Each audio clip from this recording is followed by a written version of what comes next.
Hi everyone, in this video, I will show you how to share a Medium article on Instagram.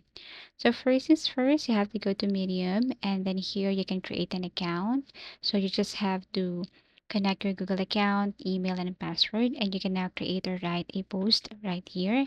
So let's just say this is my article. After that, I can now tap on the publish. You can add pictures if you want to. As you can see, I can share this to Twitter, but I cannot see Instagram here. So what I'm going to do is I'm going to publish this one first.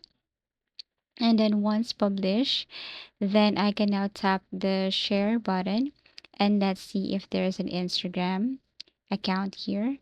So basically, if I tap this, then I can share this to my Twitter. I can share this to Facebook, LinkedIn, but no Instagram. So what you're going to do here is you have to copy the link and you have to go to your Instagram. Let's just say if you're using mobile, then basically you can share this link using your My Story.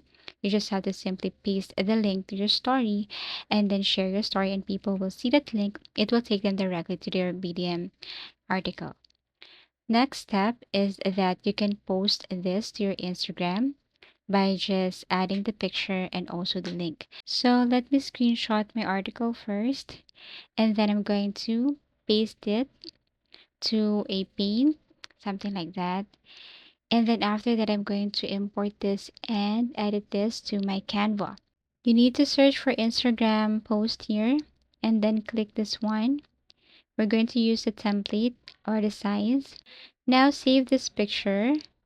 Once saved, you can now add this to your Canva and then edit.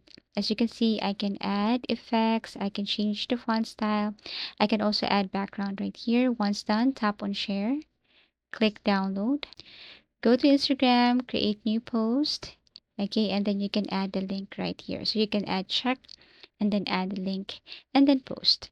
So basically, this is just a few ways on how to share Medium to your Instagram or Medium article on Instagram.